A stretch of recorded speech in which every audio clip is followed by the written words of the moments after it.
আমাদের 6 বছরের সংসারে আজকে ইতি টানলাম। দুই পরিবারের ইচ্ছাতেই আমাদের বিয়ে হয়েছিল।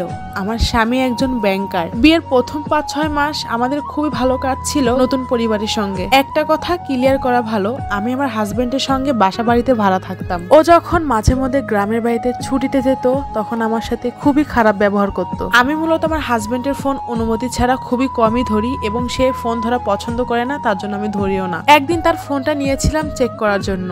পরে দেখি একটা নাম্বারে সে দীর্ঘ সময় ফোনে কথা বলে এবং প্রতিদিন। সেদিন আমি তার ফোনে কল রেকর্ডটা চালু করে রেখেছিলাম, সে হয়তো খেয়াল করে নাই। আমি আবারও তার ফোনটা হাতে নিই এবং তাদের কল রেকর্ডিং গুলো এত বাজে ছিল আমি ভাষায় প্রকাশ করতে পারবো না। আমি যখন নাম্বারটা চেক দিই তখন দেখি উনি আমার পরিবারে একজন, মানে আমার মামাতো ননদ। আমার ননদের স্বামী প্রবাসী। আমার সেই ননদের সাথে আমার হাজবেন্ডের নাকি বিয়ের আগে থেকেই সম্পর্ক। আমার হাজবেন্ড নাকি ফ্যামিলির চাপে বিয়েটা করেছিল। আমি যখন সবটা জানতে পারলাম তখন আমার শ্বশুর বাড়িতে আমি জানাইলাম। তারা বলল বিয়ের আগে প্রায় সব ছেলে মেয়েদেরই এমন সম্পর্ক থাকে, তুমি এসব বাদ দাও তো, একটা বাচ্চা হলেই সবকিছু ঠিক হয়ে যাবে, তুমি তাড়াতাড়ি বাচ্চা নিয়ে নাও। আল্লাহ পাকের অশেষ রহমতে আমাদের একটা ছেলে বাবু হয় 2019 সালের 24 মার্চ। কিন্তু আফসোস, বাচ্চা হওয়ার পরেও আমার হাজবেন্ডের কোনো পরিবর্তন আসে নাই। সে তার নিয়মেই চলে এবং তার মামাতো বোনের সাথে সম্পর্ক আছে, মামাতো বোনের সাথে রেগুলার কথা বলে এবং তার মামাতো বোনের সাথে কথা বলতে বলতে তারা বিয়ে পর্যন্ত চলে গিয়েছিল।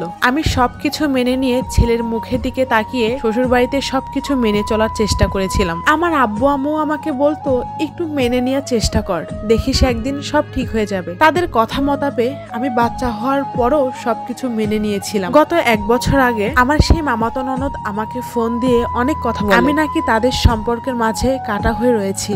কথাটা শুনে আমার অনেক বেশি হাসি পেয়েছিল। আমার হাজবেন্ডের সাথে তার সম্পর্ক, সেজন্যই নাকি তার স্বামী এখনো বাড়িতে আসে না, সেই জন্যই নাকি আমার হাজবেন্ড তার মামাতো বোনকে বিয়ে করতে চায় এবং তারা সংসার করতে চায়।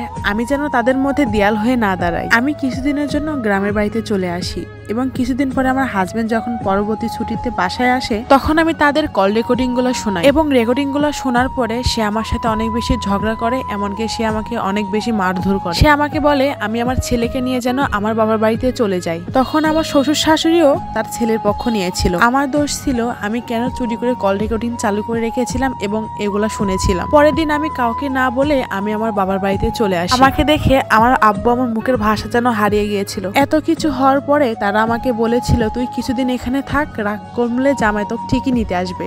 আমি তখন অবাক দৃষ্টিতে তাদের দিকে তাকিয়েছিলাম। আজকে বাবার বাড়িতে আসে 1 বছর হয়ে গেল, আমার হাজবেন্ড আমাকে এখনো নিতে আসেনি। শুনেছি আমার মামাতো ননদ তার প্রবাসী হাজবেন্ডকে ডিভোর্স দিয়েছে এবং আমার হাজবেন্ডকে বিয়ে করেছে। আমার হাজবেন্ড আমাকে এখনো ডিভোর্স দেয়নি, কারণ আমার মহারণার টাকা আমাকে দিতে হবে তার জন্য। আর আজকে আমি 6 বছরের সংসারে ইতি টানলাম এবং তাকে ডিভোর্স দিলাম এবং আমার মহারণার টাকাও তাকে মাফ করে দিলাম।